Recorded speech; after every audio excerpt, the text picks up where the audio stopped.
जय हिंद दोस्तों। आज देखेंगे, हेडिंग से समझ गए होंगे कि वास्को डी गामा ने भारत को लूटा पार्ट 2। आप लोग के मेरे चैनल पर दोस्तों पार्ट 1 अपलोड कर दिया गया है, जाकर कृपया करके देखिए उन्हें। अगर वीडियो पसंद आए तो वो लाइक कर देना और चैनल को सब्सक्राइब कर देना। दोस्तों पहले समझते हैं, उन्होंने बताया गया था कि वास्को डी गामा किस तरह भारत आए और कब आए, ये सारी चीज़ों का हम वर्णन कर चुके थे और कहाँ पर आए जो। अब देखते हैं पार्ट 2 में कि वास्को डी गामा ने भारत के कालीकट बंदरगाह पर तो आए थे और उनका स्वागत भारत के केरल के राजा जैमोरिन ने किया था। 1498 ईस्वी को भारत में आए थे वो। अब यहाँ तक तो हम लोगों ने उन्हें देख लिए थे विस्तार पूर्वक। अब देखते हैं थोड़ा सा और इनसे आगे। दोस्तों जब वास्को डी गामा भारत आए थे तो देखें कि जिन चीजों का हमारे देश में काफी महत्व है, काफी मांग है, काफी इंपॉर्टेंट है, महत्वपूर्ण है, वो चीज यहाँ पर खुलेआम बीघा और ढेरी की ढेरी पड़ा हुआ है,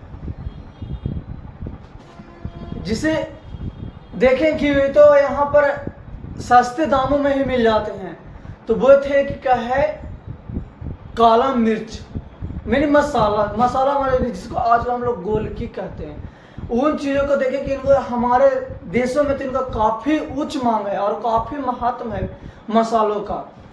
जिस दौरान से वो जब शाम को घूमने के लिए वास्को डी गामा निकले थे तो देखें कि बगीचा में कि बहुत सारा पड़ा हुआ है ऐसे ही, क्योंकि उनको भारत में उतना महत्व नहीं था। जिन कारणों से उन्होंने जब यहाँ से जा रहे थे भारत से, जब भारत मिल गए, भारत की खोज में निकले, तो भारत जब मिल गए तो जब वे जा रहे थे तो इन्होंने वे सारे कुछ जो जहाज 3 गो जहाज से आए थे, उन जहाज़ों पे इन्होंने जो मसाला था उन्हें लोड कर लिए, सस्ते भाव में खरीदे और यही मसाला को ले जाकर जब यूरोपीय बाजारों में बेचा गया दोस्तों तो 60 गुना लाभ कमाए थे। 60 गुना लाभ हुआ था।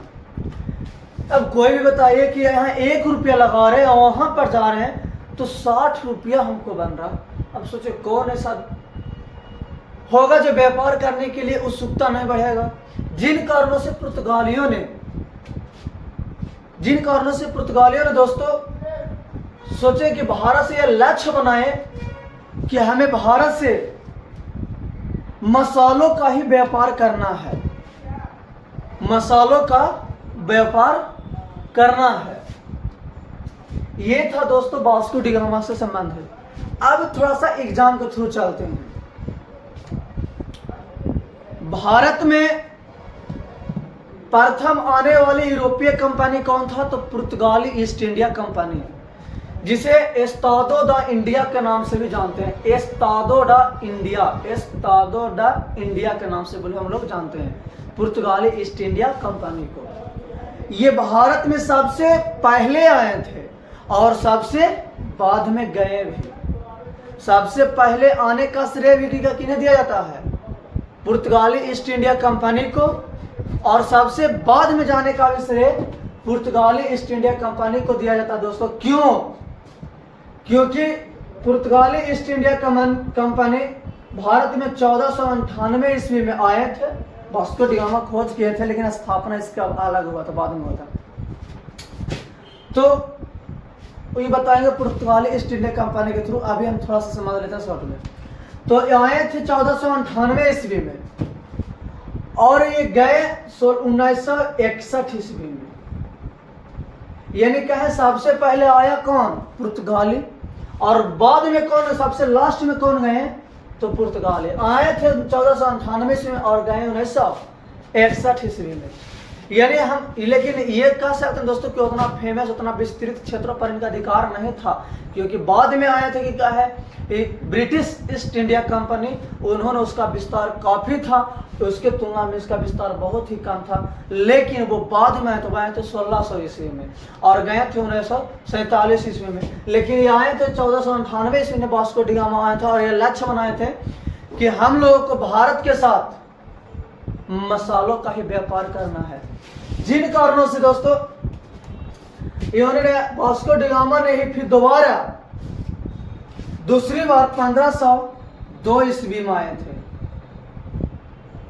और वास्को डी गामा तीसरी बार 1524 ईस्वी में आए थे दोस्तों। यानी हम कह सकते हैं वास्को डी गामा भारत में कितनी बार आए हैं? 3 बार। पहली बार तो 1498 ईस्वी में, दूसरी बार 1502 ईस्वी में, तीसरी बार 1524 ईस्वी में दोस्तों वास्को डी गामा भारत की यात्रा पर आए थे। लेकिन ये तो अगर पूछें कि भारत आने वाली प्रथम पुर्तगाली यात्री कौन थी तो वास्को डी गामा, जबकि वहीं पूछेंगे कि दूसरी पुर्तगाली व्यक्ति कौन था जो भारतीय आए थे, तो आए थे अल्ब्रेज कैब्राल। अल्ब्रेज कैब्राल, अल्ब्रेज कैब्राल, कैब्राल ये आए थे दोस्तों 1500 ईस्वी में। 1500 ईस्वी में आए थे अल्ब्रेज कैब्राल, इन्होंने ऑस्ट्रेलिया की खोज किए थे। यानी दूसरे पुर्तगाली यात्री कौन था जो भारत आए थे तो अल्ब्रेज कैब्राल, जो 1500 ईस्वी में आए थे दोस्तों। वही प्रथम पुर्तगाली यात्री की बात करें तो वास्को डी गामा थे जो 1498 ईस्वी में आए थे। वास्को डी गामा भारत की यात्रा कितनी बार किए तो 3 बार किए, 1498 ईस्वी में, 1502 ईस्वी में, 1524 ईस्वी में। दोस्तों जब मसाले के व्यापार को लेकर जब इन्होंने निर्णय लिए तो इन्होंने सोचे कि नहीं, वहां पर एक वायसराय का पद लाया जाए भारत में। आज के मतलब जब पर पीएम होते हैं उस समय का वायसराय उस कंपनी के थ्रू महत्वपूर्ण माना जाता है। तो वायसराय का पद लाया गया था 1505 ईस्वी में दोस्तों। 1505 ईस्वी में पुर्तगाली ईस्ट इंडिया कंपनी ने वायसराय का पद लाया और प्रथम वायसराय पुर्तगाली का अल्मोड़ा बने, फ्रांसिस्को डी अल्मोड़ा। अल्मोड़ा, अल्मोड़ा ये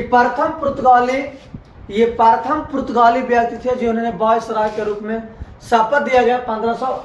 यानी पूछवा करेंगे पुर्तगाली ईस्ट इंडिया कंपनी ने भारत में वायसराय का पद कब लाया था तो 1505 ईस्वी में, और प्रथम वायसराय पुर्तगाली ईस्ट इंडिया का कौन हुए तो अल्मोड़ा। ये जो अल्मोड़ा थे दोस्तों, इन्होंने पहले समुद्री मार्ग से हिंद महासागर पर इन्होंने कब्जा कर लिए और कब्जा किए, जिसके तहत इन्हें महासागरों का स्वामी या समुद्रों का स्वामी भी कहा जाता दोस्तों।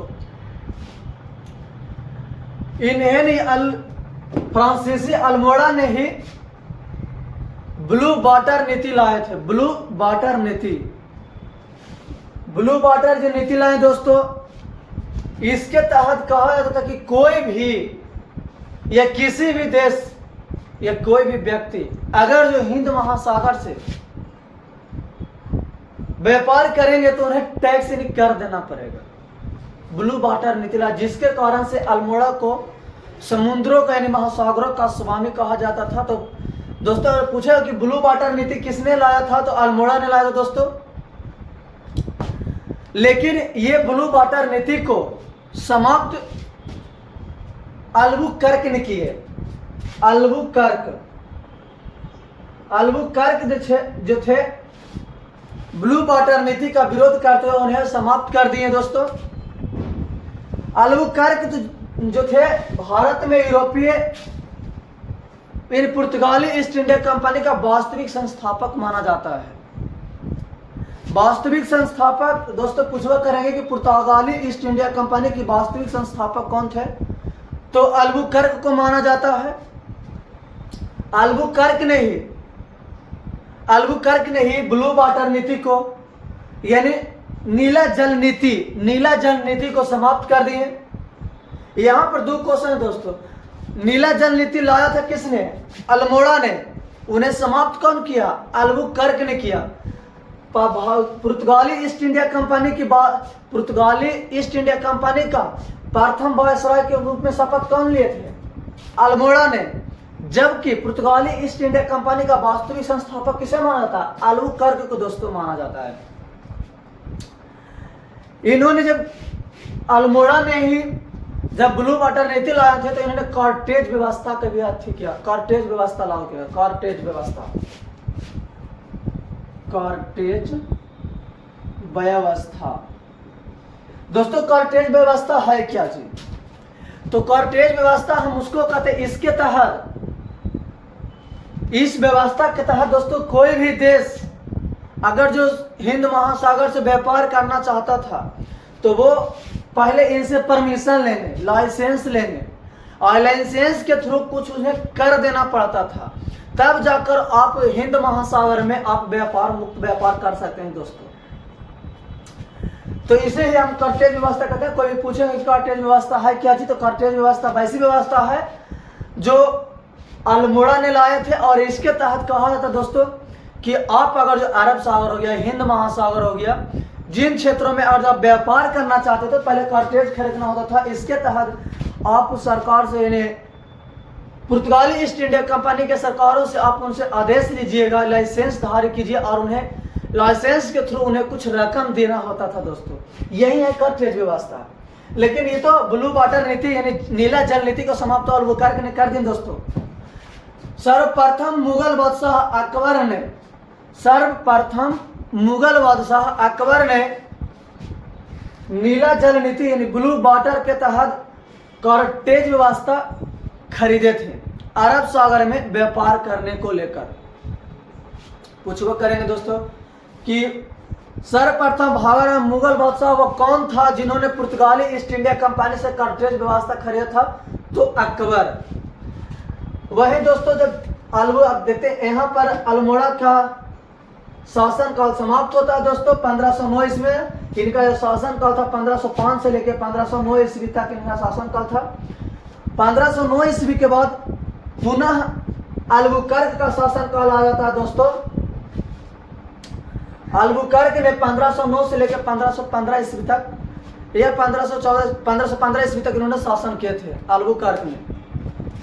अल्बुकर्क दोस्तों जब अपने शासन में आए तो पहला नंबर तो वो नीला जल नीति का समाप्त किए, और दूसरी बात उन्होंने अपने जो क्षेत्र थे उनमें सती प्रथा का भी अंत किए। ये बात ध्यान यहाँ देने के योग है। हम भारत में सती प्रथा का अंत नहीं बोल रहे हैं। भारत में सती प्रथा का अंत 1829 ईस्वी में लॉर्ड विलियम बेंटिंक ने किए थे राजा राम मोहन राय के तहत। वो हम बात नहीं बोल रहे हैं। ये हम बोल रहे हैं कि जितना क्षेत्र पर पुर्तगाली ईस्ट इंडिया कंपनी का शासन था उसमें अल्बुकर्क ने सती प्रथा का अंत किया, यानी सती प्रथा का विरोध किया, जिन कारणों से अल्बुकर्क को राजा राम मोहन राय की पूर्वगामी भी कहा जाता है। जिन कारणों से दोस्तों अल्बुकर्क को राजा राम की पूर्वगामी भी कहा जाता है, क्योंकि राजा राम मोहन राय ने ही आंदोलन चलाया जिसके तहत 1829 ईस्वी में सती प्रथा का भारत से अंत हुआ दोस्तों। तो यहाँ पर हम संपूर्ण भारत की बात नहीं कर रहे हैं, हम बात कर रहे हैं किसके, जिन क्षेत्रों पर पुर्तगाली ईस्ट इंडिया कंपनी की अधिकार था उन क्षेत्रों पर सती प्रथा पर रोक लगाया गया दोस्तों। उसके तहत एक और बीच में आता चोल का युद्ध भी हुआ था 1508 ईस्वी में। इसको भी थोड़ा सा देख लेते हैं दोस्तों। चोल का युद्ध 1508 ईस्वी में हुआ था। चोल का युद्ध 1508 ईस्वी में दोस्तों हुआ था। ये हुआ था महाराष्ट्र के क्षेत्रों में हुआ था, पुर्तगाली ईस्ट इंडिया कंपनी के बीच और मिस्र के बीच, यानी पुर्तगाल और मिस्र के बीच हुआ था। ये चोल का युद्ध महाराष्ट्र के क्षेत्र में हुआ था दोस्तों, जिनमें से मिस्र के जीत हुआ और पुर्तगाली ईस्ट इंडिया कंपनी की हार हुआ दोस्तों। क्यों हारने के पीछे पुर्तगाली ईस्ट इंडिया का ये खास बात थी, क्योंकि उनकी सहायता, मिस्र की सहायता गुजरात के शासक कर रहे थे, यानी उनको हेल्प गुजरात के शासक कर रहे थे दोस्तों, जिन कारणों से मिस्र की जीत हुई और पुर्तगाली ईस्ट इंडिया कंपनी की हार हुई। यानी पूछना था दोस्तों कि चोल का युद्ध कब हुआ था, तो 1508 ईस्वी में, और किनके किनके बीच हुआ था, तो पुर्तगाली ईस्ट इंडिया कंपनी और मिस्र के बीच हुआ था दोस्तों। वही पूछेगा कि अल्बुकर्क को राजा राम का पूर्वगामी क्यों कहा जाता है, तो अल्बुकर्क को राजा राम का पूर्वगामी इसलिए कहा जाता दोस्तों क्योंकि राजा राम मोहन राय ने भी सती प्रथा का विरोध किया था, और अल्बुकर्क ने भी 1509 ईस्वी में इन्होंने वायसराय के पद पर नियुक्त किया गया, और 1510 ईस्वी में ही 1510 ईस्वी के लमसम में ही इन्होंने सती प्रथा का विरोध करते हुए अपने क्षेत्रों में सती प्रथा पर रोक लगा दी दोस्तों। अब इन छह बातों को दोस्तों आप लोग आशा है कि समझे होंगे। तो अब लास्ट भी थे पार्ट 3 में आप लोग को दोस्तों पुर्तगाली ईस्ट इंडिया कंपनी को समाप्त कर दिया जाएगा, और ब्रिटिश या फ्रांसीसी या डच ईस्ट इंडिया कोई भी एक कंपनी को फिर से पुनः बताया जाएगा दोस्तों। तो कल की क्लास में आप लोग को इस पुर्तगाली ईस्ट इंडिया कंपनी जो था यानी वास्को डी गामा भारत ने किस प्रकार से लूटा दोस्तों, उसको हम और वर्णन करेंगे और संपूर्ण रूप से उसका रिवीजन करके इनको हम समाप्त करेंगे दोस्तों। ये बात नहीं है कि वास्को डी गामा ने आया तो भारत के सिर्फ लूटा है, भारत के कुछ देख कर भी गया था। मध्य अमेरिका से दोस्तों इन्होंने आलू, तंबाकू इत्यादि चीजों का लाकर यहाँ पर व्यापार किए थे। अगर जो आज तंबाकू और आलू जैसे आज हम लोग खाते हैं दोस्तों, आलू का जो हमारे देश में भी आलू बहुत चर्चित है, उन्हें आज सब्जियों का राजा जिसे आलू कहा था दोस्तों, वहीं आलू का लाने का श्रेय वास्को डी गामा को ही जाता है दोस्तों, वास्को डी गामा को ही जाता है, क्योंकि मध्य अमेरिका से आलू, तंबाकू इत्यादि चीजों का आगमन वास्को डी गामा ने किया दोस्तों। तो फिर मिलते हैं पार्ट 3 में। जय हिंद दोस्तों। अगर वीडियो अच्छा लगे तो लाइक और सब्सक्राइब कर देना दोस्तों।